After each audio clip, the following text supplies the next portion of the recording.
വേദിയിലും സദസ്സിലുമുള്ള എല്ലാവർക്കും നമസ്കാരം.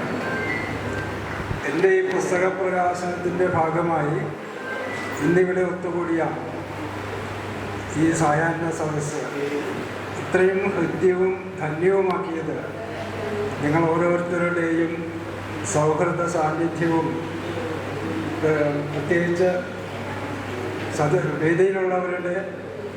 വേദിയിലുള്ള പ്രഗത്ഭന്മാരുടെ വിജ്ഞാനപ്രദമായ പ്രഭാഷണങ്ങളും കൊണ്ട് മാത്രമാണ്.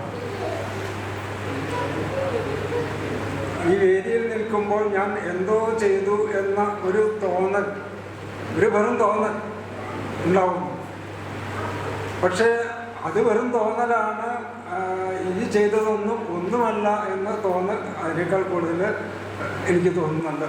അതാണ് ഇപ്പോഴത്തെ പ്രശ്നം. കാരണം ഈ വിവർത്തനം എന്ന് പറഞ്ഞത് ഞാൻ വാസ്തവത്തിൽ ഒരു സ്വദേശ പ്രയത്നത്തിൻ്റെ ഫലമായി ഉണ്ടായതല്ല എന്ന് ആദ്യമായിട്ട് പറയട്ടെ.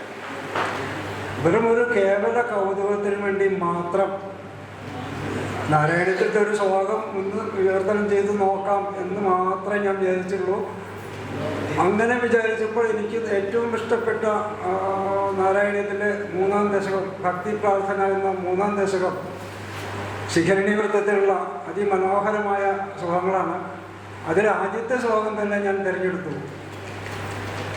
പഠന്തോ നാമാനി പ്രമദഭര സിന്ധോ നിപതിത സ്മരന്തോ രൂപം ദേവരത കഥയന്തോ ഗുണകഥ ചരന്തോ യേ ഭക്താസ്ത്വയി ഖലു രമന്തേ പരമമൂലഹം ധന്യാൻ മന്യേ സമധിഗത സർവാഭിലഷിതാൻ. ഈ ശ്ലോകം എനിക്ക് ആദ്യത്തെ ശ്ലോകമാണ്. 3-ാം ദശകത്തിൽ എനിക്ക് വളരെ ഇഷ്ടപ്പെട്ട ഒരു ദശകമാണ്. ശിഖരണി വൃത്തം എനിക്ക് വളരെ ഇഷ്ടപ്പെട്ടതാണ്. മാത്രമല്ല അതിലത്തെ ആ ഭാവം വളരെ ഇഷ്ടപ്പെട്ടൊരു ഭാവമാണ് അതിൽ. അത് ഞാൻ ഇങ്ങനെ തർജ്ജമ ചെയ്തു. ജപിച്ചും നിന്നാമം വരദ തവ രൂപം തെളിവോടെ സ്മരിച്ചും ധ്യാനിച്ചും ഗുണകഥകളും പാടിയ നിശം പതിച്ചാനന്ദത്തിൻ ജലധിയതിലൊന്നായൊഴുകിയും രമിച്ചുല്ലാസത്താൽ കളിയും അവരെന്നും സുഭകരാം. ഇങ്ങനെ ആദ്യം ഇങ്ങനെ ഒരു ശ്ലോകം പ്രവർത്തനം ചെയ്യണമെന്ന് വെറുതെ മോഹം അത് ചെയ്തു, അത് മാറ്റിവെച്ചു. പക്ഷേ ഇതൊരു തുടക്കം, എന്തോ ഒരു ആവേശ തുടർച്ചയായിട്ട് മാറി എന്നുള്ളതാണ്. 1034 ശ്ലോകം നാരായണത്തിൻ്റെ ആദ്യ 1034 ശ്ലോകം തർജ്ജമ ചെയ്യണം എന്നുള്ളൊരു ഉദ്ദേശമോ വ്യാമോഹമോ ധൈര്യമോ എനിക്കുണ്ടായിരുന്നില്ല.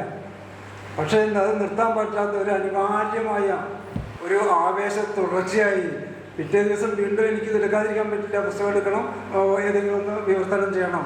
അങ്ങനെ 1, 2, 3 ഒരു ദിവസം ചിലപ്പോൾ 6 ശ്ലോകം വരെ ഞാൻ വിവർത്തനം ചെയ്തിട്ടുണ്ട്. ഇതൊന്നും ശരിയാണോ തെറ്റാണോ? അപ്പം എൻ്റെ അതേ സമയത്ത് തന്നെ എൻ്റെ മനസ്സിൽ വേറൊരു ഭാവം കൂടി ഉദിച്ചു. താൻ എന്ത് കണ്ടിട്ടാണ് ഇത് ചെയ്യാൻ പോകണം? അത് എവിടെ നിർത്തിക്കൂടെ? ഈ 1034 ശ്ലോകം നാരായണത്തിലത്തെ ശ്ലോകങ്ങൾ വിവർത്തനം ചെയ്യാൻ തൻ്റെ ഉദ്ദേശം എന്നൊക്കെ വെച്ച് വേറൊരു ഭാവം ഉടലെടുത്തു. മാത്രമല്ല താൻ പോവാണ്, ഏതുവരെ പോകും? 24-ാം ദശകം വരെ പോകും. 25-ാമത്തെ ദശകം നരസിംഹാവതാരമാണ്.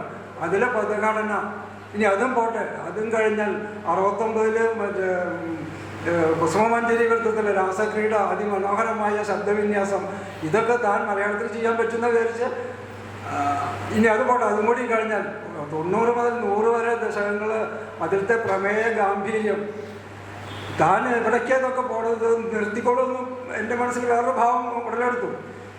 പക്ഷേ